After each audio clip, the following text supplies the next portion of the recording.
যাবে, একজন বাঁচবে।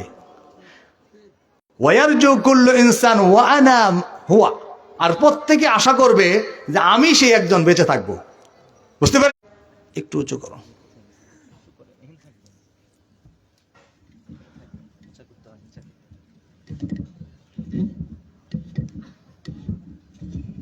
হ্যাঁ, ওকে।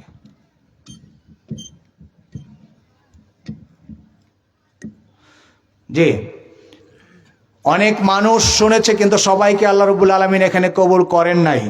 যাদেরকে আল্লাহ কবুল করেছেন তারাই এখানে আসতে পেরেছেন। আল্লাহ রাব্বুল আলামিন যে আমাদেরকে তৌফিক দিয়েছেন, তৌফিক না দিলে আসতে পারতাম? আল্লাহ যে আমাদেরকে তৌফিক দিয়েছেন সেজন্য রব্বুল আলামিনের দরবারে শুকরিয়া জানাই। সবাই পড়ছি আলহামদুলিল্লাহ। আরো জোরে সোরে বলি আলহামদুলিল্লাহ। রব্বানা লাকাল হামদ হামদান কাসীরান তাইয়িবান মুবারাকান ফীহ। কি কষ্ট হয় একবার করে আমরা মহান রব্বুল আলামিনের দরবারে আবারও শুকরিয়া হিসেবে তাকবীর পাঠ করি, আত-তাকবীরাতুল ওয়াহিদা খায়রুম মিনাদ দুনিয়া ওয়া মা ফিহা। আল্লাহর বরত্বের প্রশংসা, আল্লাহর বরত্বের বর্ণনা, আল্লাহর বরত্বের ঘোষণা একবার যদি কেউ দেয়, খায়রুম মিনাদ দুনিয়া ওয়া মা ফিহা, সমগ্র পৃথিবী এবং এর মাঝে যা কিছু আছে তার চেয়েও বেশি বরকতপূর্ণ, সবচেয়ে সম্মানিত, সবচেয়ে ফজিলতপূর্ণ একটি কথা হচ্ছে আল্লাহু আকবার। আমরা আসুন আল্লাহু আকবারের ধ্বনি দিয়ে আশেপাশের শয়তানকে দূর করে দেই। রাজি আছেন তো? ইনশাআল্লাহ। লিল্লাহি তাকবীর, লিল্লাহি তাকবীর। আল কোরআনের আলো ঘরে ঘরে জালো, লিল্লাহি তাকবীর। আলহামদুলিল্লাহ। সম্মানিত উপস্থিতি, আপনারা ওয়াজ শুনবেন অনেক আলেমদের কাছ থেকে। আমি আপনাদের সামনে আপনাদের এলাকার সন্তান হিসেবে আমি শ্রেণীকক্ষে পাঠদান করব। রাজি আছেন তো? আমি আজকে আপনাদের সামনে একটা বিষয়ে, একটা টপিকের উপর কথা বলবো। সেটি হচ্ছে কেন একজন মানুষকে, একজন মুসলিমকে দ্বীনি জ্ঞান অন্বেষণ করতেই হবে। একজন মুসলমানকে কেন ইসলামের জ্ঞান জানতেই হবে, এই বিষয়টার উপরে আমি কোরআন এবং সহিহ সুন্নাহ থেকে আপনাদের সামনে ইনশাআল্লাহ কয়েকটি বিষয় তুলে ধরার চেষ্টা করব। ওয়ামা তৌফিক ইল্লা বিল্লাহি আলাইহি তাওয়াক্কালতু ওয়া ইলাইহি উনীব। আমরা সবাই এখানে যারা আছি, আমরা কি সবাই মানুষ নাকি অন্য কোনো প্রাণী? মানুষ। মানুষ যে আশরাফুল মাখলুকাত, এতে কোনো সন্দেহ নাই তো? ইনশাআল্লাহ। এরপরে আমরা সবাই মুসলমান নাকি হিন্দু? আমরা সবাই মুসলিম। মুসলমান হিসেবে আমাদেরকে আল্লাহ রাব্বুল আলামিন একটি জীবন চলার জন্য ইহকালকে কল্যাণময় এবং পরকালকে মুক্তির পথ হিসেবে একটি গাইড বুক দিয়েছেন, একটি সংবিধান দিয়েছেন, একটি কনস্টিটিউশন দিয়েছেন। তার নাম কি? অনেকেই বলে নাই, তাদের কাছে কি ত্রিপিটক? হ্যাঁ, সবাই বলেন। আমাদেরকে আল্লাহ রাব্বুল আলামিন যা দিয়েছেন তার নাম কি? আল কোরআন। আল কোরআন হচ্ছে সেই কিতাব, যে কিতাবের মধ্যে আমাদের জীবনের শুরু থেকে শেষ পর্যন্ত, জীবনের সূচনা থেকে সমাপ্তি পর্যন্ত, জীবনের শুরু থেকে কবর যাওয়া পর্যন্ত যা কিছু রয়েছে, মানুষের জীবনের প্রতিটি বিষয়ের ভারসাম্যপূর্ণ সুন্দর সমাধান দেওয়া হয়েছে। কোরআন হচ্ছে সেই কিতাব, যেই কিতাবে পৃথিবীর মানুষের জন্য মুক্তির পথ দেওয়া হয়েছে। কোরআন হচ্ছে একমাত্র সেই কিতাব, যেই কিতাবকে যদি কেউ অনুসরণ করে আল্লাহ রাব্বুল আলামিনের কাছে সে প্রিয় বান্দা হতে পারবে। কোরআন হচ্ছে সেই কিতাব, যেই কিতাবকে যদি কেউ অনুসরণ করে তাহলে তার যদি অংশ সম্পদ, ধন সম্পদ কমও থাকে কিন্তু মনের ভেতরে ইনশাআল্লাহ শান্তির কোনো অভাব থাকবে না। বলুন আলহামদুলিল্লাহ। আমরা সেই কোরআন থেকে আজকে জানার চেষ্টা করব যে আল্লাহ রাব্বুল আলামিন আমাদেরকে যে কোরআন দিয়েছেন, এই কোরআন আমাদের জীবনের জন্য একমাত্র অনুসরণীয় সংবিধান, যেটা আমাদের প্রত্যেকটি মুসলমানের জন্য জানা আবশ্যক। একজন মুসলিম হিসেবে আমাদের জীবনের জন্য যে বিষয়গুলি অবশ্যই জানতে হবে, তার মধ্যে এক নম্বর হচ্ছে আমাদেরকে জানতে হবে এই জীবনে কিভাবে আমরা চলবো। আমাদেরকে জানতে হবে আমাদের মৃত্যুর পরের জীবন সম্পর্কেও জানতে হবে। সম্মানিত উপস্থিতি, আমরা সকলে এই বিষয়টা জানি। মানুষ যখন মারা যায়, মৃত্যুর পরে তাদেরকে কবরস্থ করা হয়। কবরস্থ মানুষকে আমরা জানি কয়টি প্রশ্ন করা হবে? কয়টি প্রশ্ন করা হবে? 3টি প্রশ্ন করা হবে। 1 নম্বর প্রশ্ন কি? মার রব্বুকা, তোমার রবকে। আপনি যদি জীবনে কোনোদিন রব সম্পর্কে কিছু না জানেন, রবকে এই সম্পর্কে যদি কিছু না জানেন, রব সম্পর্কে আপনার যদি কোনো জ্ঞান না থাকে, রবের হক সম্পর্কে আপনার যদি কোনো জ্ঞান না থাকে, রব যে আপনাকে সৃষ্টি করেছেন, তিনি যে রিজিকদাতা, তিনি যে পালনকর্তা, একমাত্র ইবাদতের মালিক একমাত্র আল্লাহ রব্বুল আলামিন, এই সম্পর্কে যদি আপনি না জানেন এবং সেটাকে আপনার জীবনে আমল না করেন, তাহলে কাল কিয়ামতের ময়দানে আপনি যত বড় আরবিতে পণ্ডিত হন না কেন, সৌদি আরবের মানুষ হন, কাতারের মানুষ হন, কুয়েতের মানুষ হন, আর ইয়ামানের মানুষ হন, যাদের জন্মের পরে মায়ের পেট থেকে পরেই সব সময় তারা আরবি ভাষায় কথা বলে, কিন্তু ওই ব্যক্তিটিও কিন্তু আল্লাহ রাব্বুল আলামিনের পক্ষ থেকে এই প্রশ্নের জবাব দিতে পারবে কি পারবে না? পারবে কি পারবে না? বন্ধুগণ, আর একটা মানুষ যে আরবি ভাষা তেমন কিছুই জানে না, আরবি ভাষা সম্পর্কে তার তেমন কোনো জ্ঞান নেই, কিন্তু সে কোরআন এবং সুন্নাহর জীবনযাপন করেছে, ইসলামকে বোঝার চেষ্টা করেছে এবং সাধ্য অনুযায়ী সে দ্বীনের পথে নিজেকে পরিচালিত করেছিল, ওই ব্যক্তিটি মৃত্যুর পরে ফেরেশতা যখন এসে বলবে মার রব্বুকা, সে সঙ্গে সঙ্গে তার জবাব দিয়ে দিবে রব্বি আল্লাহ, বলুন আলহামদুলিল্লাহ। তাহলে জবাব দেওয়ার জন্য কিন্তু আপনার আরবি ভাষা জানাটা গুরুত্বপূর্ণ নয়, গুরুত্বপূর্ণ তাহলে কি? এক নম্বর বিষয় হচ্ছে আপনাকে জানা এবং মানা। আমরা প্রত্যেকেই যখন কোরআনের মধ্যে বলি যে ইন্নাল্লাযীনা আমানু ওয়া আমিলুস সালিহাতি কানাত লাহুম জান্নাতুল ফিরদাউসি নুজুলা, নিশ্চয় যারা ঈমান এনেছে এবং সৎ আমল করে তাদের জন্য রব্বুল আলামিনের পক্ষ থেকে রয়েছে জান্নাতের মধ্যে মেহমানদারির ব্যবস্থা। বলুন সুবহানাল্লাহ। আল্লাহ রব্বুল আলামিন আমাদেরকে এক নম্বর বিষয় প্রশ্ন করবেন মার রব্বুক। দুইজন ফেরেশতা এসে আমাদেরকে প্রথমে ওঠাবেন, ওঠানোর পর প্রথম প্রশ্ন হবে মার রব্বুক, তোমার রবকে। দুই নম্বর প্রশ্ন হচ্ছে মা দীনুকা, তোমার দিন কি? দিন সম্পর্কে জানতে হবে। দিন কি?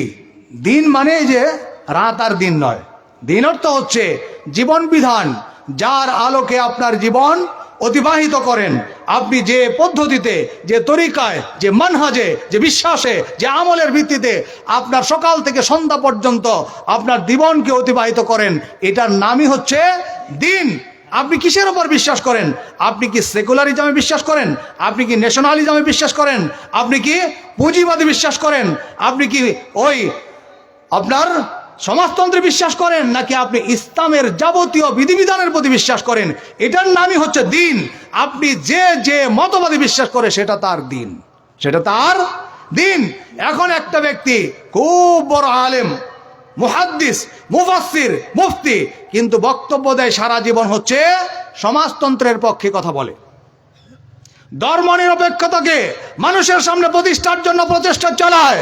কাল কিয়ামতের ময়দানে ওই সকল লোকরা কোনোদিন আল্লাহর নবীর দলভুক্ত হতে পারবে না, পারবে না।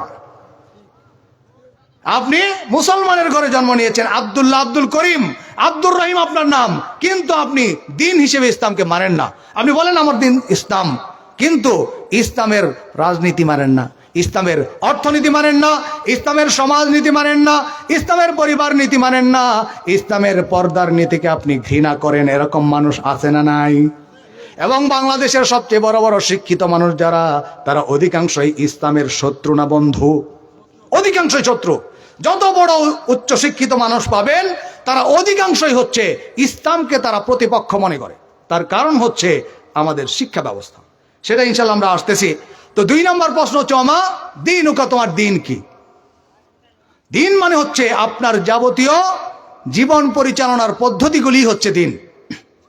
তিন নম্বর প্রশ্ন হচ্ছে ওমান নবিয়ুক, তোমার নবীকে, অথবা ওমান হাযার রাজুলুল্লাযী বুইসা ফীকুম, এবং তোমাদের কাছে যে লোককে পাঠানো হয়েছিল এই লোকটিকে। আপনি যদি রাসূলের আদর্শ অনুসরণ করেন, আপনি যদি কার্ল মার্কসের অনুসারী না হন, লেনিনের অনুসারী না হন, ফালনগণের অনুসারী না হন, আপনি মাও সেতুংয়ের অনুসারী না হন, আপনি এরকম অন্য কোনো মতবাদের অনুসরণ না করে যদি দ্বীন এবং ইসলামকে মেনে থাকেন, আল্লাহ নবী সাল্লাল্লাহু আলাইহি ওয়াসাল্লামকে কি আমরা দেখেছি কোনো দিন? দেখেছেন কেউ? আমাদের পক্ষে দেখা হয়তো সম্ভব নাও হতে পারে, কিন্তু কাল কিয়ামতের ময়দানে মৃত্যুর পরে মানুষের সামনে যখন আল্লাহ নবীর ছবিটাকে আমাদের সামনে উপস্থাপন করা হবে এবং জিজ্ঞেস করা হবে, মান হাযার রাজুলুল্লাযী বুইসা ফীকুম, এই লোকটিকে যাকে তোমাদের কাছে পাঠানো হয়েছিল, আপনি দেখেই চিনতে পারবেন হাযা মুহাম্মাদুর রাসূলুল্লাহ সাল্লাল্লাহু আলাইহি ওয়াসাল্লাম বলে জবাব দিয়ে দিবেন। বলেন সুবহানাল্লাহ। তাহলে এটা উত্তর কিভাবে দেবেন? উত্তর দেওয়ার জন্য আপনার ঈমান হচ্ছে শর্ত, ঈমান এবং আমল হচ্ছে শর্ত। এবার 4 নাম্বার আরেকটা প্রশ্ন করা হবে, যদি 4টি প্রশ্নের 3টি প্রশ্নের উত্তর দিতে পারে।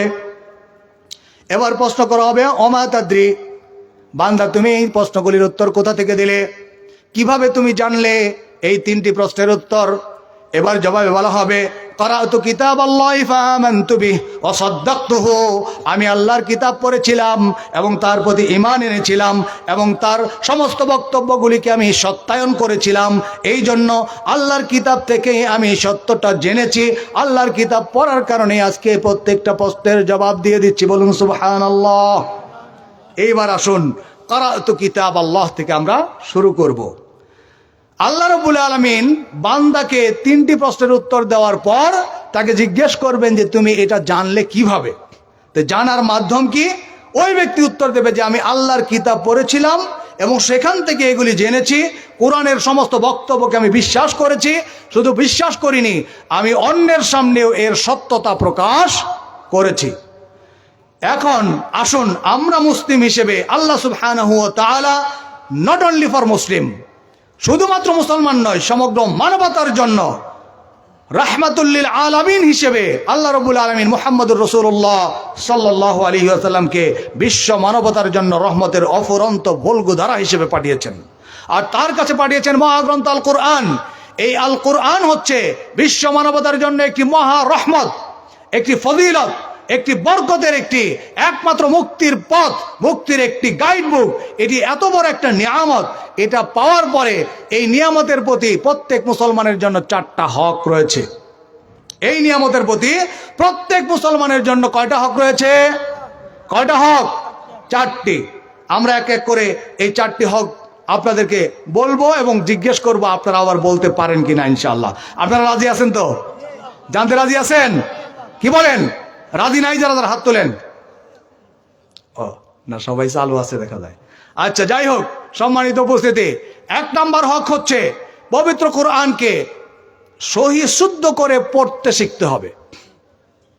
1 নাম্বার হক। কোরআন যে আল্লাহ আপনাকে উপহার হিসেবে দিয়েছেন, আপনার জন্য আল্লাহ রাব্বুল আলামিন আপনার মুক্তির জন্য একটা বই দিয়েছেন। আপনার জীবনে কখন কোন কাজটি করবেন, বিপদে করলে কি করবেন, আপনার সমস্যা পড়লে কি হবে, আপনি লেখাপড়া কিভাবে করবেন, আপনার পিতামাতার সাথে কেমন আচরণ করবেন, রাষ্ট্র কিভাবে চালাবেন, অর্থনীতি কিভাবে চলবে, সমাজ কিভাবে চলবে, পরিবার কিভাবে চলবে, স্ত্রীর সাথে কেমন করবেন, আপনার মা বাবার সাথে কেমন করবেন, সন্তান কিভাবে লালন পালন করবেন, আপনি অসুস্থ হলে কি করবেন, আপনি ঘুমাবেন কিভাবে, ঘুম থেকে উঠবেন কিভাবে, এমন কোনো বিষয় নেই আমরা আল্লাহ রাব্বুল আলামিনের এই কিতাবের মধ্যে পাবেন না। বলুন সুবহানাল্লাহ। বলেন তো দেখি, এই কোরআনটা আমরা শুদ্ধ করে কয়জন পরিপূর্ণ শুদ্ধ করে পড়তে পারি? হাত তুলতে বলবো না, হাত তুললে অনেকে রাগ করবেন আমার প্রতি। কি বলেন? হাত তুলতে বলবো না। বন্ধুগণ, আল্লাহ সুবহানাহু ওয়া তাআলা মহাগ্রন্থ আল কোরআনকে আমাদের জন্যই নাজিল করেছেন, আমাদের জীবনের জন্য, আমাদের মরণের জন্য, আমাদের জীবনের মুক্তি এবং পরকালের মুক্তির জন্য, ইহকালকে আপনার সুখময় করার জন্য, ইহকালের জীবনটাকে সৌন্দর্যময় করার জন্য, আর পরকালে ভয়ঙ্কর জাহান্নাম থেকে মুক্তি লাভ করে জান্নাতি হওয়ার জন্য। কোন পথ দিয়ে চললে আপনি জান্নাতে যেতে পারবেন, কোন পথ দিয়ে চললে আপনি জাহান্নাম থেকে বাঁচতে পারবেন, কোন পথে চললে আপনি জাহান্নামে যাওয়ার সম্ভাবনা আছে, এই সব কিছুর সবিস্তারিত বর্ণনা আল্লাহ রাব্বুল আলামিন পবিত্র কোরআনের মধ্যে দিয়ে দিয়েছেন। আল্লাহ বলেন, ইন্না হাযাল কোরআন ইয়াহদি লিল্লাতী হিয়া আকওয়াম, নিশ্চয় এটি হচ্ছে সেই মহাগ্রন্থ আল কোরআন, যে কোরআন মানুষকে সবচেয়ে শক্তিশালী একটি পথের দিকে পথ পরিচালিত করে। আল্লাহ রাব্বুল আলামিন আমাদের কাছে যে এই মহাগ্রন্থ আল কোরআনটি দিলেন, আজকে আমি আপনাকে প্রশ্ন করি, কোরআনে কি বক্তব্য আছে সেটা তো বহু দূরের কথা। প্রথমত এটাকে পড়েছেন শুদ্ধ করে কয়জন মুসলমান আমরা আছি বলেন? 1 নাম্বার যদি হকের ব্যাপারে আমি প্রশ্ন করি, আমাদের আহলুল হাদিস সমাজের অধিকাংশ তারা ফার্স্ট ডিভিশনে ফার্স্ট না ফেল? ফার্স্ট ডিভিশনে ফেল করবে, প্রত্যেকের কপালে জুটবে এফ গ্রেড। কোন গ্রেড? এফ গ্রেডের পয়েন্ট কত? কত? 00। বন্ধুগণ, আপনি নিজেই নিজের উত্তর দিতে পারবেন আপনার কপাল কোথায় যাচ্ছে, আপনার জীবন কোন দিকে যাচ্ছে। আপনি নিজেই নিজেকে জাজ করতে পারবেন, আপনি নিজেই নিজের বিচার করতে পারবেন। এই 4টি প্রশ্নের মধ্যে, 4টি হকের মধ্যে আপনার 100 মার্ক হবে। যে বিশুদ্ধভাবে কোরআন পড়তে শিখবে তার জন্য রব্বুল আলামিনের পক্ষ থেকে 25 মার্ক। কত মার্ক? 25। 25-এ কি পাস হয়? বাংলাদেশের হিসাবেও 25-এ পাস নয়, আর আল্লাহর হিসাবে 100-তে 100 পেতে হবে আপনাকে। 1 নম্বর হক হচ্ছে কোরআনটাকে বিশুদ্ধরূপে পড়তে হবে। আমরা যারা নিজেদেরকে আহলুল হাদিস বলে একেবারে এরকম অবস্থা যে আহলে হাদিসে আল্লাহ ডাইরেক্ট জান্নাতে দিয়ে দেবো, খালি বললেই হবে আমি আহলে হাদিস। হ্যাঁ, মনে হয় আহলে হাদিসের কোনদিন নামাজও পড়তে হয় না, রোজাও রাখতে হয় না, মাহফিলেও যেতে হয় না, কোরআন জানার প্রয়োজনও হয় না। কোরআন পড়তে না পারলেও আমি আহলে হাদিস, এটা বলেই একবারে ডাইরেক্ট কোথায় যাবে? জান্নাতের চৌরাস্তায় ঢুকে পড়বো নাকি? Highway to heaven. নো, আহলে হাদিস জন্মগত কোনো বিষয় নেই। আহলুল হাদিস হচ্ছে কিছু আকীদা, বিশ্বাস এবং আমলের নাম। আপনি জীবনে নামাজ পড়েন না, রোজা রাখেন না, যাকাত দেন না, পর্দা করেন না, আপনি দাবি করেন আপনি আহলুল হাদিস। আপনি আহলে কবিসের বড় ভাই, আপনি কিসের আহলে হাদিস?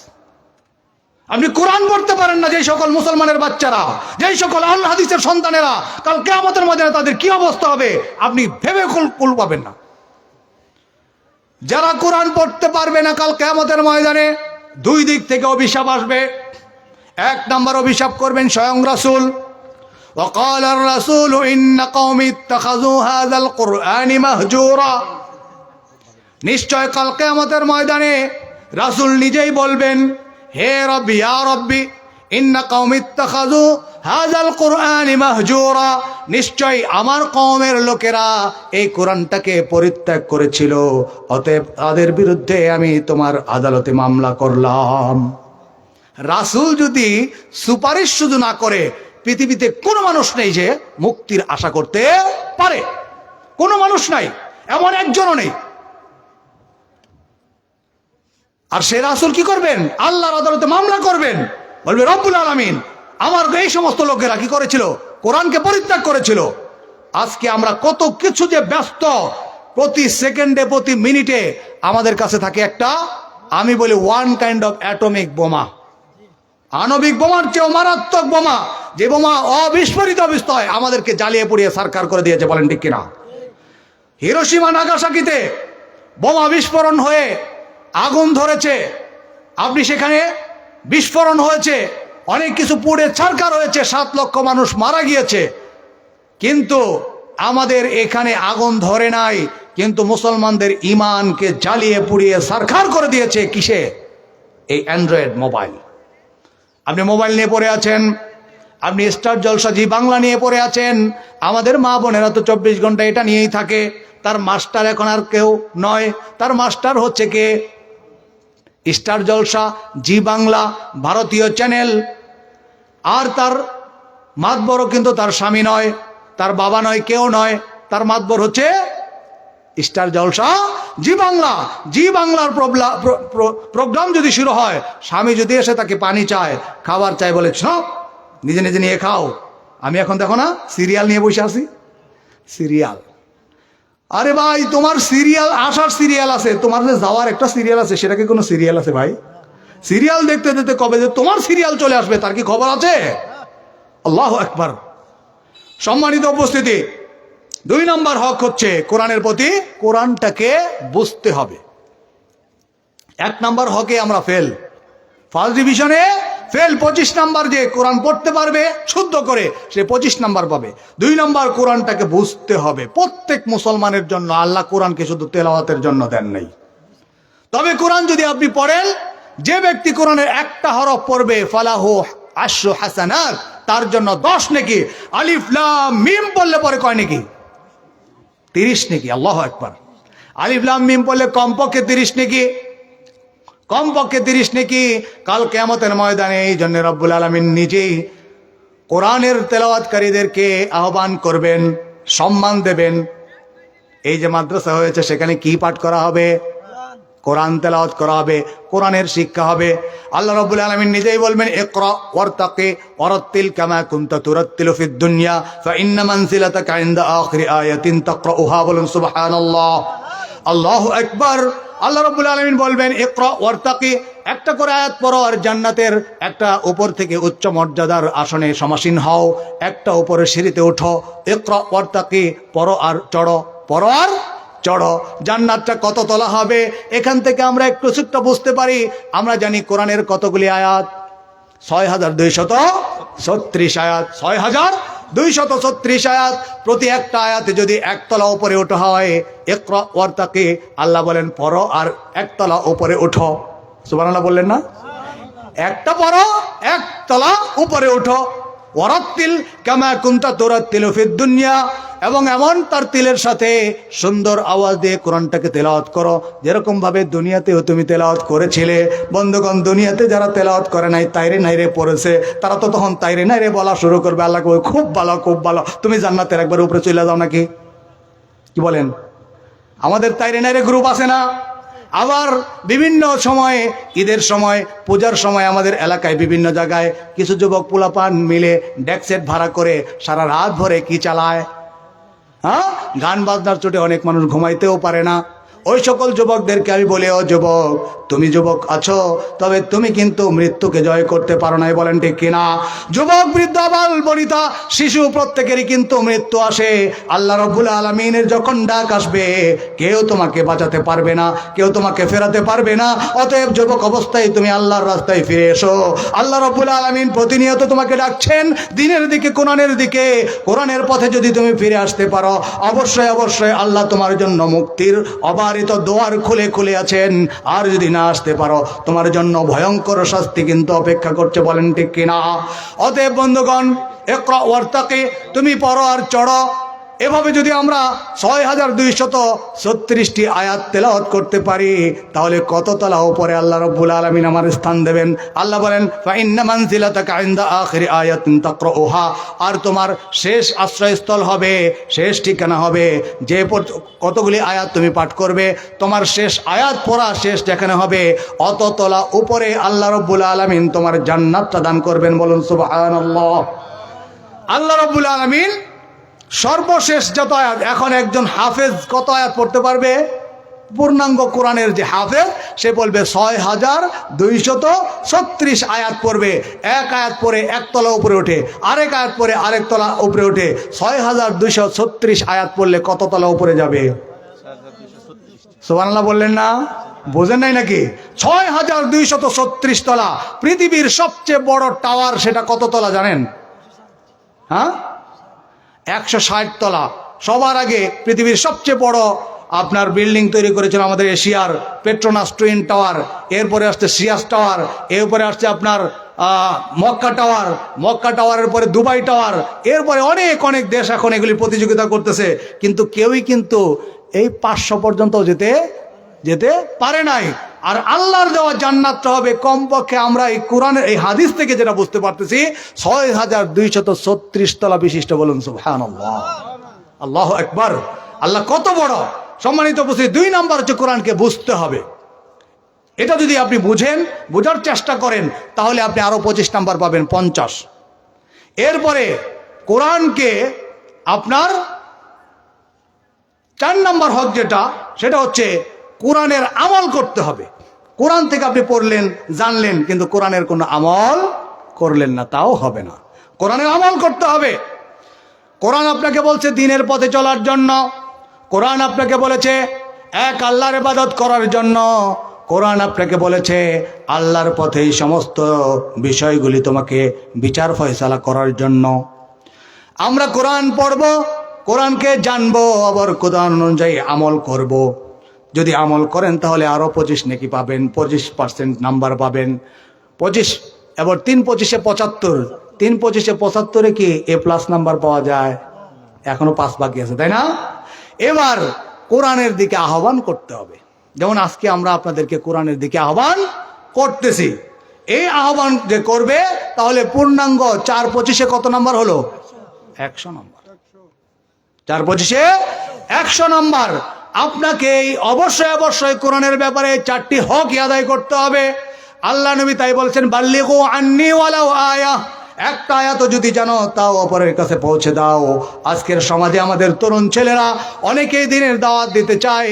কিছু সংখ্যক আলেম নামের কিছু মানুষ আছে, কিছু বিভিন্ন শ্রেণীর মানুষ আছে, তারা বলে তুমি কি জানো আবার আমার ইসলামের দাওয়াত দিতে যাও। আরে ভাই, যে একটা কথা জানে সেটাও সে দাওয়াত দিতে পারে, বলেন ঠিক কিনা?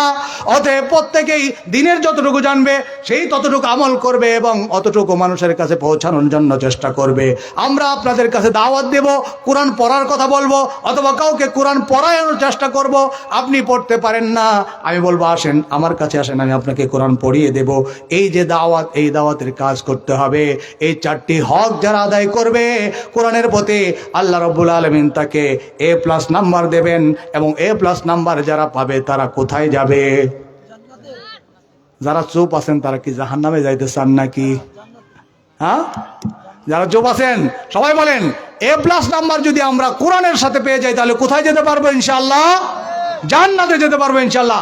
যারা যারা জান্নাতে যেতে না রাজি তারা সবাই হাত নামিয়ে রাখেন। বোঝেন নাই? যারা যারা জান্নাতে যেতে চান তারা হাত তোলেন। আল্লাহুম্মা আমিন। আল্লাহ কবুল করে নাও, আল্লাহুম্মা আমিন। সম্মানিত উপস্থিতি, যেটা বলছিলাম, কোরআনের প্রতি আমাদের 4টি হক। এবার আপনি নিজেকে প্রশ্ন করেন যে আপনি কয়টা হক আদায় করেছেন? আমরা মুসলিম, আবার আমরা আহলুল হাদিস, আমাদের বিশেষত্ব আছে। আহলুল হাদিস আবার মনে করেন না যে আমি আবার আহলুল হাদিসদেরকে একটু হেয় প্রতিপন্ন করলাম, তা না ভাই। আহলুল হাদিস হচ্ছে ইসলামের মধ্যে সবচেয়ে পিওর, সবচেয়ে বিশুদ্ধ, আল্লাহ নবী সাল্লাল্লাহু আলাইহি ওয়াসাল্লামের আদর্শের সবচেয়ে নিকটতম একটি আকীদা মানহাজের গ্রুপ, দল। অতএব তারা যদি কোরআন হাদিস না পড়ে, তারা যদি কোরআন শুদ্ধ করে না পড়তে পারে, এর চেয়ে দুঃখের আর কিছু হতে পারে না। এই জন্য বললাম, এজন্য আমাদের অবশ্যই অবশ্যই উচিত হবে কোরআনকে বিশুদ্ধ রূপে পড়া এবং কোরআন জানা, কোরআন অনুযায়ী আমল করতে চেষ্টা করা। এবার ইসলামী শিক্ষা আমাদেরকে কেন নিতে হবে বুঝতে পেরেছেন? কোরআন শিক্ষা হচ্ছে ইসলামের অন্যতম প্রধান শিক্ষা। কোরআন যদি আপনি না শিখেন তাহলে আপনি অনেকগুলি বিষয় থেকে বঞ্চিত থাকবেন। ইসলামী শিক্ষার মৌলিক কয়েকটা মাকাসেদ বা উদ্দেশ্য আছে, তার মধ্যে 1 নাম্বার হচ্ছে আল্লাহর পরিচয় জানা। কি বললাম? আল্লাহর পরিচয় জানা। একজন বান্দাকে অবশ্যই অবশ্যই মহান রব্বুল আলামিন সম্পর্কে জানতে হবে। আমি বলবো, আপনারা বলবেন যে আমি তো জানি আল্লাহ আমার রব। জানেন না? হ্যাঁ, আর কি জানেন?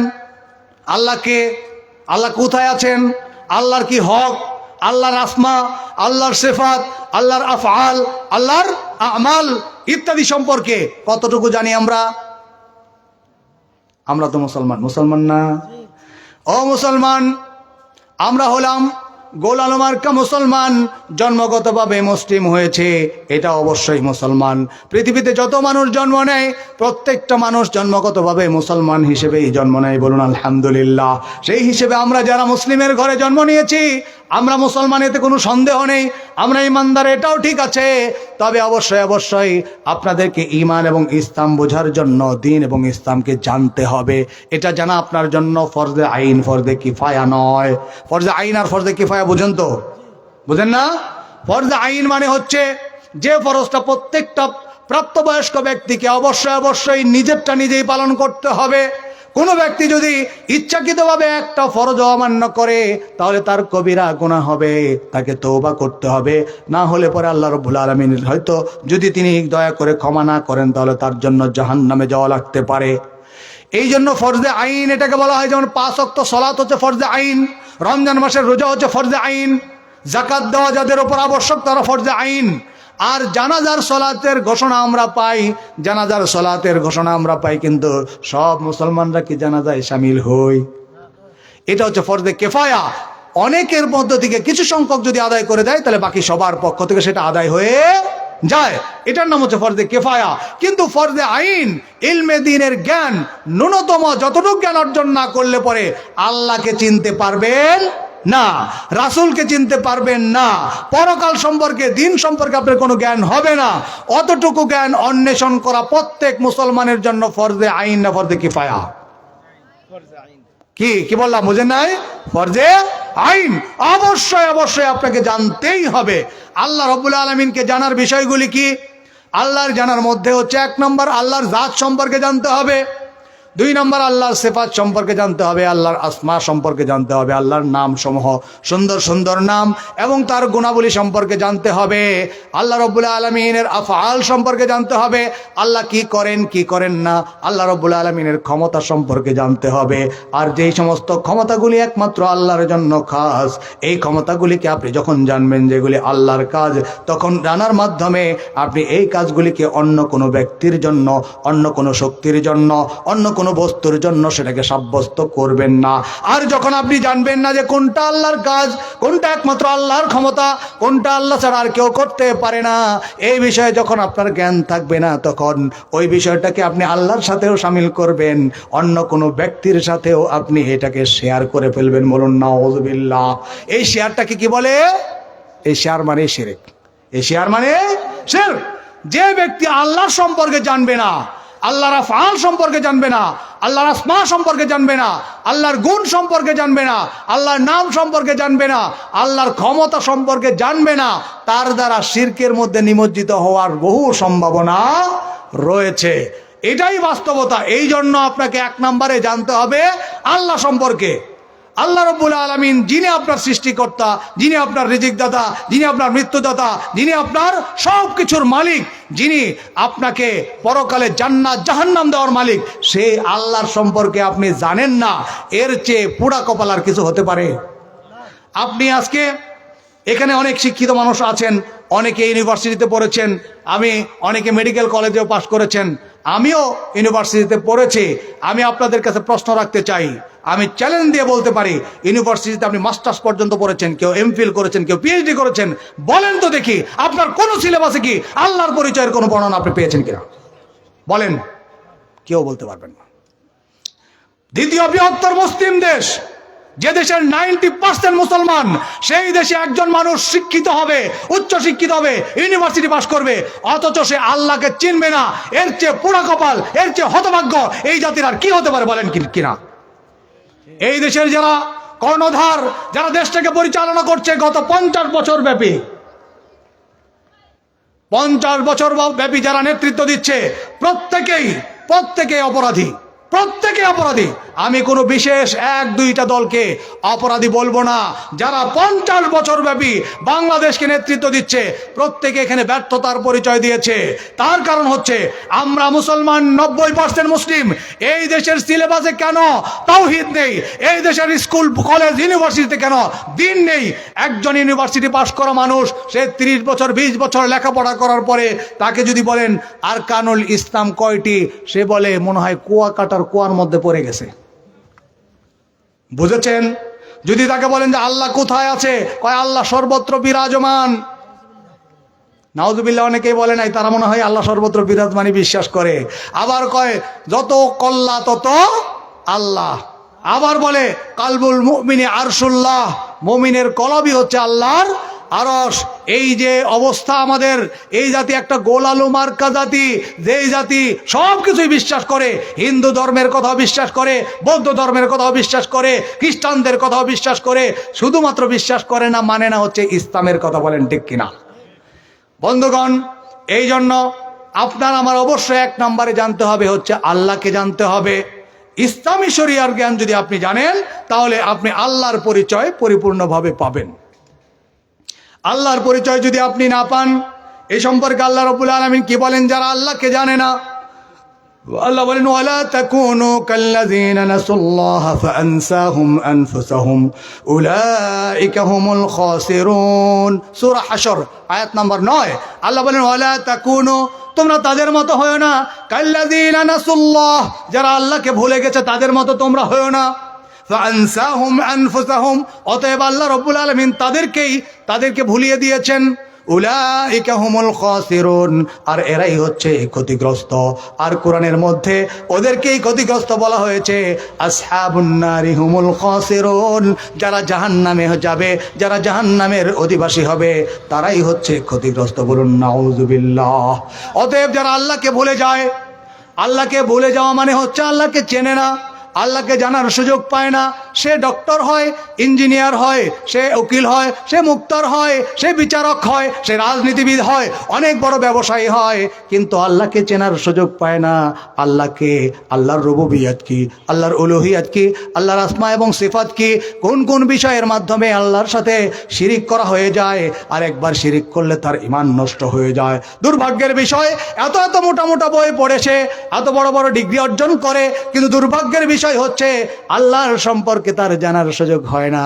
ওই জন্য তাদের সম্পর্কে আল্লাহ বলেন, ওয়ালা তাকুনু কাল্লাযীনা নাসুল্লাহ, তোমরা ওই সকল লোকদের মতো হয় না যারা আল্লাহকে ভুলে গিয়েছে। আল্লাহ রাব্বুল আলামিন তাদের পরিচয়কেই ভুলে দিয়েছেন, তারা নিজেরাই নিজেদেরকে ভুলে গিয়েছে। উলাইকা হুমুল খাসিরুন, এরা হচ্ছে ক্ষতিগ্রস্ত লোকদের অন্তর্ভুক্ত। বন্ধুগণ, আমরা কে কে ক্ষতিগ্রস্ত হতে চাই একবার হাত তুলে দেখান। ক্ষতিগ্রস্ত হতে চান কেউ? যদি ক্ষতিগ্রস্ত হতে না চাই, আমরা আসলে কেউ ক্ষতিগ্রস্ত হতে চাই না, আমরা আসলে কেউ জাহান্নামে যেতে চাই না, এটা সত্য। তবে আসলে আমরা সবাই জাহান্নামে যেতে চাই? এখনই প্রমাণ করে দেই। আমরা সবাই বলবো যে আপনি কি জান্নাতে যেতে চান? সবাই বলবে হ্যাঁ আমরা জান্নাতে যেতে চাই, ঠিক না? আমি যদি জাহান্নামে যেতে চান, না না আমরা কেউ জাহান্নামে যেতে চাই না। কিন্তু জাহান্নামে না যাওয়ার জন্য যে কাজগুলি, সেটা আবার আমরা কেউ করব না। তাহলে আমরা সবাই বলি আমরা সবাই জান্নাতে যেতে চাই, আমরা কেউ জাহান্নামে যেতে চাই না। তবে আসলে বাস্তবে আমরা আমাদের কর্মকাণ্ড দিয়ে প্রমাণ করে দেই যে আমরা আসলে সবাই কোথায় যেতে চাই? Highway to hell. আসলে আমরা সবাই জাহান্নামে যাওয়ার জন্যই আমল করতেছি। তার কারণ হচ্ছে আমাদের অন্তত আহলুল হাদিস সমাজে এই বিষয়গুলি আলোচনা নিয়মিতই হয়, কিন্তু আমাদের ইমানের পরিবর্তন কি খুব বেশি হয়? আমরা কি আসলে পরিবর্তন হয়েছি? বেনামাজি কি নামাজি হয়েছে? হ্যাঁ, আমরা যারা দুর্নীতিবাদ তারা কি দুর্নীতি ছেড়ে দিয়েছে? আমরা যারা দুই নাম্বারি করি তারা কি দুই নাম্বারি ছেড়ে দিয়েছি? আমরা কি বিভিন্ন মতবাদে যারা বিশ্বাসী, মুসলমানের ঘরের সন্তান সে কার্ল মার্কসে বিশ্বাস করে, সে লেনিনবাদে বিশ্বাস করে, সে আপনার ধর্ম নিরপেক্ষতাবাদে বিশ্বাস করে, সমাজতন্ত্রে বিশ্বাস করে, বিভিন্ন প্রকারের ইজমে বিশ্বাস করে। মনে রাখবেন প্রত্যেকটাই এক একটা দিন, প্রত্যেকটা এক একটা কি দিন বা ধর্ম। আশ্চর্য ব্যাপার, এটা আকীদার ব্যাপার। আপনি মুসলিম হয়ে কোনোদিন ধর্ম নিরপেক্ষতাবাদী বিশ্বাস করতে পারেন না, পারেন না, পারেন না। আপনি 5 ওয়াক্ত নামাজ পড়েন, আপনি প্রত্যেক বছর হজ করেন, প্রতি বছর উমরা করেন, তাহাজ্জুদ নামাজ পড়েন, আপনি যদি দান খয়রাত করেন, আপনি কয়েকটা মসজিদ তৈরি করেন, অনেক মাদ্রাসায় 10,000 এতিমকে আপনি যদি লালন পালন করেন, কিন্তু আপনার বিশ্বাস, আপনার ঈমান যদি শুধুমাত্র ইসলামের উপর না থাকে, ঈমানের মধ্যে যদি আপনি অন্য কোনো মতবাদকে বিশ্বাস করেন এবং সেটাকে মানেন, তাহলে আপনার সমস্ত আমল বরবাদ, এতে কোনো সন্দেহ নেই। কোরআন দিয়ে দলিল দিচ্ছে, শুনেন। আমার বাপের কথা বলি না। আল্লাহ বলেন, ওয়ামান ইয়াবতাগি গায়রাল ইসলামি দীনান ফালান ইউকবালা মিনহু ওয়া হুয়া ফিল আখিরাতি মিনাল খাসিরিন। বলুন নাউযুবিল্লাহ। যে ব্যক্তি ইসলামকে বাদ দিয়ে শুধু অর্থ বলে যাচ্ছে, ওয়ামান ইয়াবতাগি, যে অনুসরণ করবে বা অন্বেষণ করবে ইসলাম বাদ দিয়ে অন্য কোনো ধর্ম, অন্য কোনো মতবাদকে নিজের জীবন চলার পথ হিসেবে বেছে নেবে, নিজের বিশ্বাস হিসেবে গ্রহণ করবে, ফালান ইউকবালা মিনহু, তার পক্ষ থেকে কোনো আমল আল্লাহর কাছে গৃহীত হবে না। ফালা ইউকবালা মিন, এখানে আরবি ব্যাকরণের একটা আছে, বিশেষণ আছে, লান তাকিদ, ফালা ইউকবালা, কখনো তারটা গ্রহণ করা হবে না, কখনো গ্রহণ করা হবে না। ফালা ইউকবালা মিনহু, তার কোনো আমল আল্লাহর কাছে গৃহীত হবে না। ওয়া হুয়া ফিল আখিরাতি মিনাল খাসিরিন, একটু আগেও পড়েছিলাম যারা আল্লাহকে ভুলে যায় তারাও খাসিরিন, আর যারা আল্লাহর দিন বাদ দিয়ে অন্য কোনো মতবাদকে দিন হিসেবে গ্রহণ করে তারাও হচ্ছে খাসিরিন। বুঝতে পারতেছেন তো? তারা হচ্ছে খাসিরিন। তাই আল্লাহকে জানতে হবে। আপনি সব কিছু জানলেন অথচ আল্লাহরে জানলেন না। আল্লাহ বলবে, বান্দা তুমি তো অনেক বড় ডাক্তার আছিলে, যাও তোমার মাফ করে দিলাম। কি বলেন? বলে, বান্দা তুমি রাজনীতি করেছো, সকাল থেকে সন্ধ্যা, রাত থেকে দুপুর খালি মিথ্যা কথাই বলছো, তোমারও মাফ করে দিলাম। আমাদের রাজনীতিবিদরা কি সত্য কথা বলে?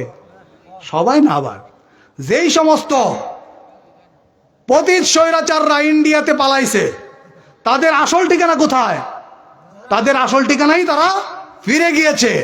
কারণ আমি সবসময় মানুষ বিপদে পড়লে পরে তারা আপন আত্মীয়র কাছে যায়, ঠিক আছে কিনা? আপন আত্মীয়র কাছে গিয়েছে। আমি এই শব্দগুলি ব্যবহার করতে চাই না।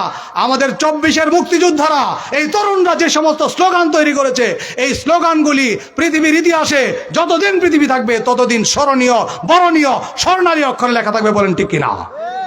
ওই সকল স্লোগান আর আমি বলতে চাই না। তবে আপন ঠিকানায় আপন লোকরা ফিরে গেছে।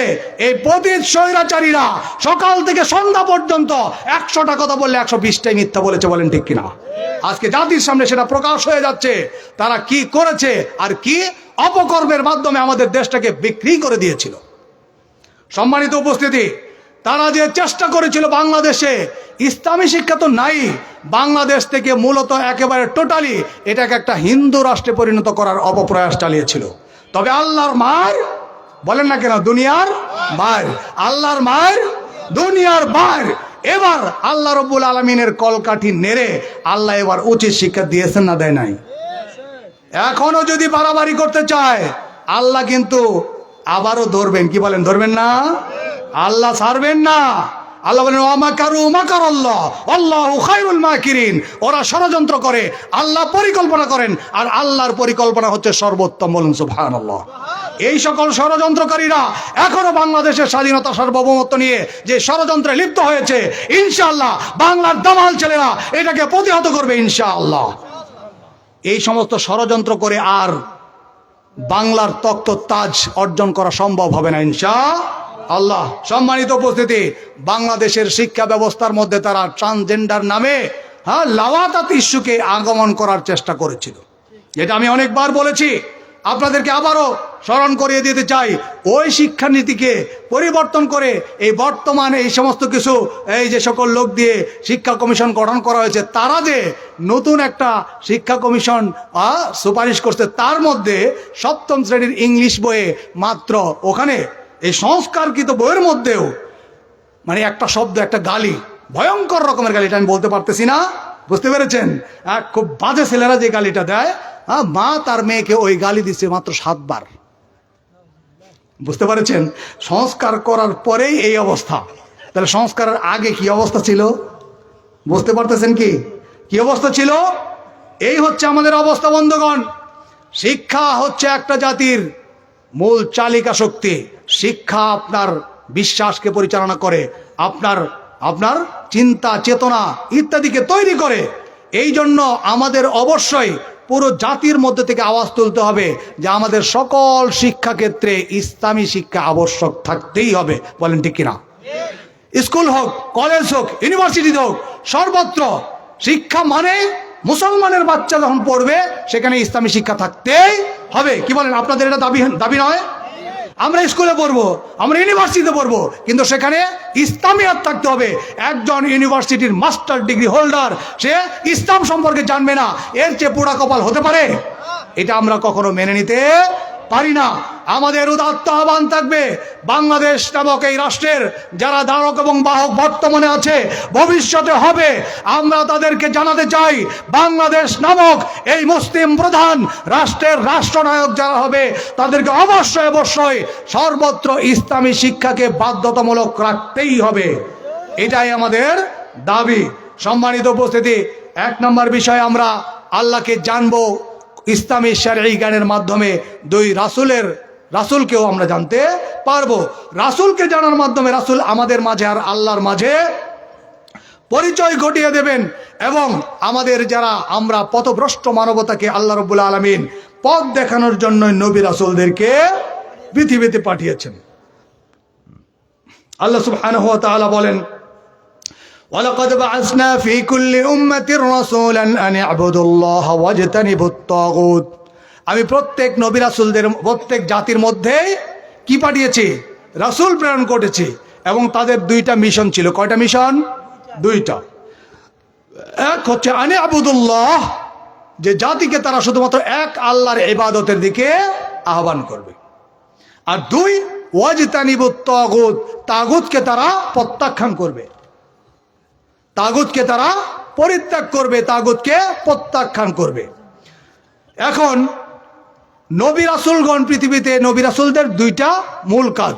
পৃথিবীতে যত উম্মার কাছে, যত জাতির কাছে যত নবী রাসূল এসছেন, তাদের প্রধান দুটি কাজ, একটা হচ্ছে বান্দাদেরকে এক আল্লাহর ইবাদতে অনুগত্য করানো, দুই হচ্ছে মানুষ যে বিভিন্ন সময় বিভিন্ন দেব দেবতা বিভিন্ন প্রভুদের উপাসনা করে, বিভিন্ন প্রভুদেরকে রব হিসেবে মানে, তাদের সবাইকে প্রত্যাখ্যান করে এক আল্লাহর মুখে নিয়ে আসা। তার মানে তাওহীদ এবং শিরক, এক তাওহীদের দিকে নিয়ে আসা এবং শিরক মুক্ত করা।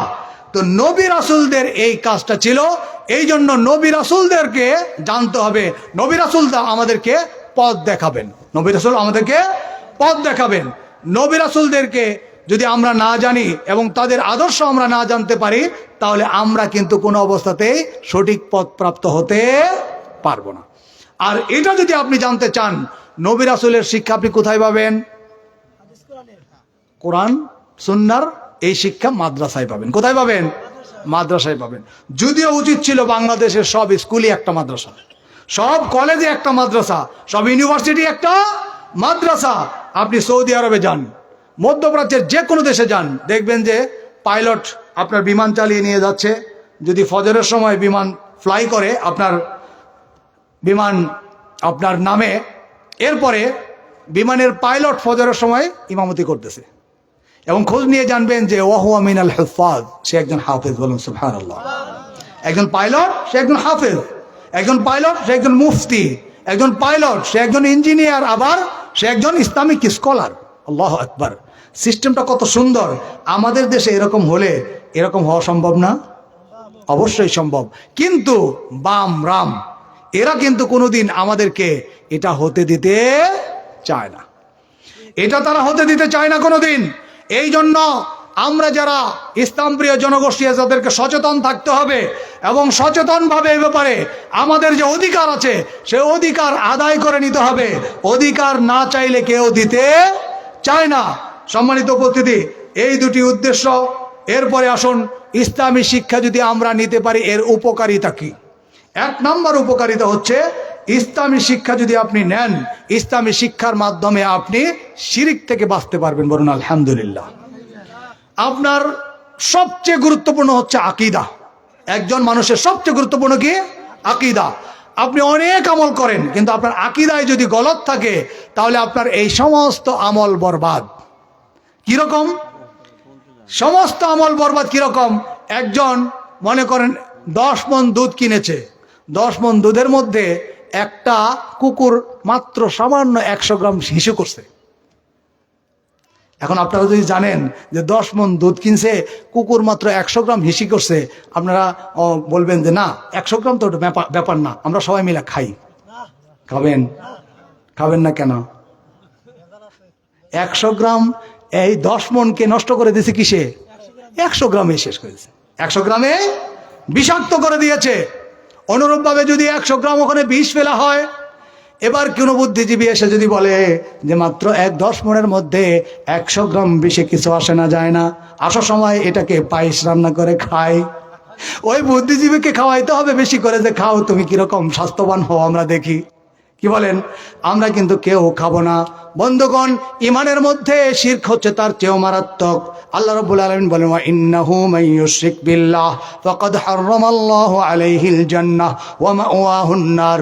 নিশ্চয়ই যে ব্যক্তি জীবনে একবার শিরক করবে, আল্লাহ রাব্বুল আলামিন তার জন্য জান্নাতকে হারাম করে দেবেন এবং তার শেষ ঠিকানা হবে জাহান্নাম। বলুন নাউযুবিল্লাহ। আর এই জন্যই ইসলামী শিক্ষায় যদি আপনি শিক্ষিত না হন, দিন সম্পর্কে যদি আপনার জ্ঞান না থাকে, আপনি শিরক থেকে বাঁচতে পারবেন না। আপনি অনেক ভালো আমল মনে করে এমন কাজ করবেন, যেই কাজটা করে আপনি দুধের মধ্যে বিষ মিশিয়ে খেয়ে ফেলবেন। বলুন নাউযুবিল্লাহ। এটাই ঘটে আজকে বাংলাদেশে। আমাদের দেশের অনেক মানুষ দেখবেন খুব আমল করে, অনেক আমল করে, আমলের চোটে তার অবস্থা খারাপ, কিন্তু সেই ব্যক্তি আমলের মধ্যে শিরক আছে, সেই ব্যক্তির আমলের মধ্যে বেদাত আছে কি নাই? অবশ্যই আছে। এই জন্য এই সমস্ত ব্যক্তিরা যতই আমল করুক, যাদের ন্যূনতম ইসলামের জ্ঞান নাই, শিরক বিদআত সম্পর্কে জ্ঞান নাই, ইসলামী শরিয়ার জ্ঞান নাই, ওই সকল লোকরা অনেক আমল করার পরেও কাল কিয়ামতের ময়দানে অশ্ব ডিম্ব ছাড়া আর কিছুই পাবে না। কি পাবে? ঘোড়ার ডিম পাবে। কি পাবে? ঘোড়ার ডিম পাবে। কারণ তার এই সমস্ত আমল বরবাদ হয়ে যাবে। ইসলামী শিক্ষার কেমন গুরুত্ব! আপনি কিভাবে শিরিক থেকে বাঁচতে পারবেন না? নূহ আলাইহিস সালামের কওমের লোকেরা, নূহ আলাইহিস সালামের মৃত্যুর পর কওমের লোকেরা তখন তারা কিরকম ভাবে পথভ্রষ্ট হয়ে গেল। যখন দিনের জ্ঞান আস্তে আস্তে বিলুপ্ত হতে লাগলো, তখন তাদের মধ্যে থেকে কিছু সংখ্যক বুদ্ধিমান লোকেরা বলল, ওয়ালা তাযারুন্না আলিহাতাকুম ওয়ালা তাযারুন্না ওয়াদ্দাম ওয়ালা সুওয়া ওয়ালা ইয়াগুস ওয়া ইয়াউক ওয়া নাসরা, সূরা নূহের 23 নম্বর আয়াত।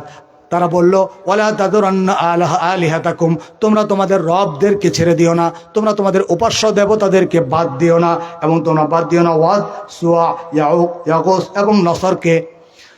নূহ আলাইহিস সালামের যুগের এই 5 জন লোক ছিল তৎকালীন যুগের সবচেয়ে বড় আবেদ ব্যক্তি। তারা কিন্তু অত্যন্ত মুওয়াহিদ, ইমানদার এবং পরহেজগার লোক ছিল। নূহের কওমের মধ্যে সবচেয়ে শ্রেষ্ঠতম ইমানদার মানুষ ছিল এই ইয়াউক, ইয়াগুস এবং সুয়া, বুঝছেন, নাসর, এই কয়জন ছিল হচ্ছে তাদের মধ্যে সবচেয়ে ভালো মানুষ। অতঃপর তাদের যখন মৃত্যু হলো আর তারা আস্তে আস্তে ইসলামী শিক্ষা থেকে দূরে যেতে লাগলো, এক পর্যায়ে শয়তান আসলো। হাদিসটি সহিহ বুখারীর মধ্যে বর্ণিত হয়েছে। আব্দুল্লাহ ইবনে আব্বাস রাদিয়াল্লাহু তাআলা আনহু বর্ণনা করছেন যে ইবনে আব্বাস রাদিয়াল্লাহু তাআলা আনহু ফি মানা হাযিহিল আয়াহ, এই আয়াতের তাফসীর সম্পর্কে তিনি বলতে গিয়ে বলেন, ক্বালা কানা হাউলাই রিজালুন সালিহিন মিন কওমি নূহিন, নূহ আলাইহিস সালামের কওমের মধ্যে এই সমস্ত লোকেরা ছিল সবচেয়ে উত্তম মানুষ। ইয়াউক, ইয়াগুস, নাসর, এরা ছিল সবচেয়ে উত্তম মানুষ ছিলেন। ফালাম্মা হালাকু আওহা শাইতান, যখন তারা মৃত্যুবরণ করলো তখন শয়তান ওই তার পরবর্তী প্রজন্মের লোকদের কাছে এসে বলল যে তোমরা এক কাজ করো, তোমরা কি করো, এই সমস্ত লোকদের তোমরা যেখানে বসো সেখানে একটা তাদের মূর্তি নির্মাণ করো আর তাদের নাম লিখে রাখো।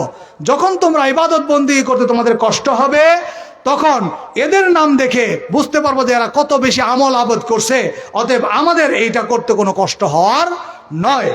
এরকম ভাবে তারা তাদের এরকম ছবি মূর্তি নির্মাণ করলো, মূর্তি নির্মাণ করলো এবং তাদের পাশে বসে বসে তাদেরকে দেখে তারা সেখান থেকে মনে মনে একটা আত্মতৃপ্তি লাভ করতো যে না, এরা আমাদের আবেদ, সালেহ, সৎ লোক, ইমানদার লোক, এদের কাছ থেকে এরা এত বড় ইবাদত করছে, আমরা ইবাদত করব।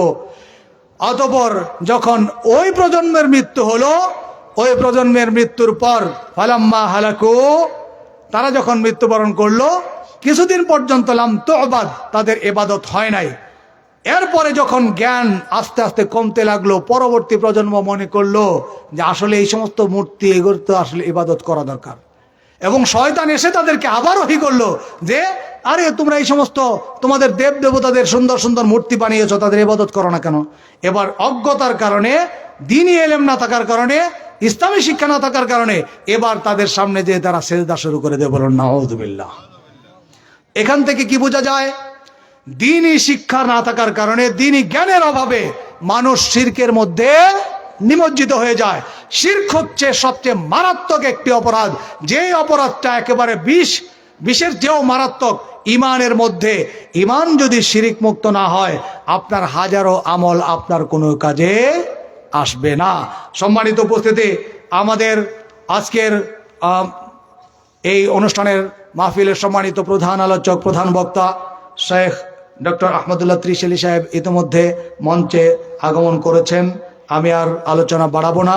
আমি আমার আলোচনার শেষ দিকে একটি কথাই শুধু বলবো, আমরা আমাদের সন্তানদেরকে মাথার ঘাম পায়ে ফেলে তাদের জন্য অর্থ উপার্জন করি, তাদেরকে উচ্চশিক্ষিত করতে অনেক অর্থ ব্যয় করি, তবে জেনে রাখবেন আপনার সন্তান যদি পরহেজগার না হয়, দিনদার না হয়, ইসলামী শিক্ষায় সুশিক্ষিত না হয়, আপনি যত টাকা পয়সা রেখে যান এটা আপনার পেছনে সে 1 টাকাও ব্যয় করবে না। এবং আপনার উপার্জিত অর্থের মধ্যে যদি কোনো অবৈধ পথ থাকে, অবৈধ অর্থ থাকে, হারাম উপার্জন থাকে, এটা আপনি ভোগ করে যাবেন না, আপনার সন্তানদের জন্য রেখে যাবেন। আপনার সন্তান সেটা দিয়ে অন্যায় অবিচার করবে, আর এর পাপের ভাগী হবেন কে? পাপের ভাগী হবেন আপনি। আপনি অন্যায়ভাবে অর্থ উপার্জন করেছেন।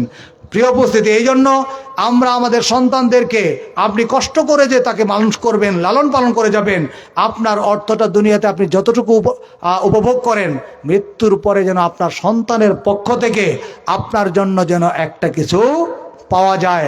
আপনার কবরটা যেন আমল জারি থাকে, আপনার কবরে আযাব হওয়ার সম্ভাবনা থাকলে যেন তারা এখান থেকে দোয়া করে, আপনার জন্য যেন দান খয়রাত করে, আপনার জন্য যেন প্রতিনিয়ত সে দোয়া করে, আল্লাহর কাছ থেকে আপনার জন্য ক্ষমা ভিক্ষা চায়, আপনার জন্য সদকায়ে জারিয়া জারি রাখে।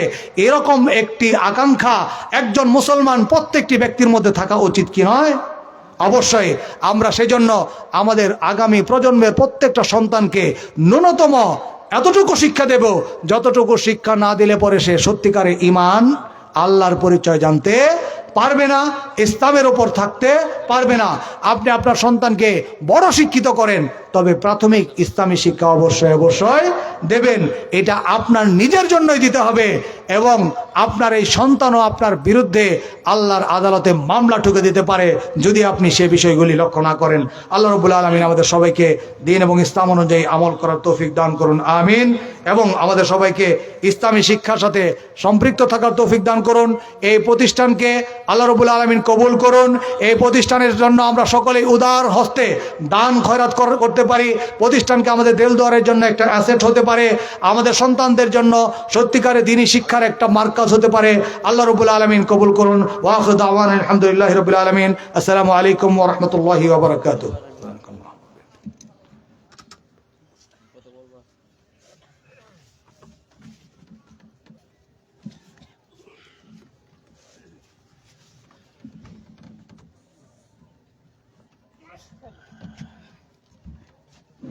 আলহামদুলিল্লাহ, এতক্ষণ আপনাদের সামনে অতি মূল্যবান বক্তব্য পেশ করলেন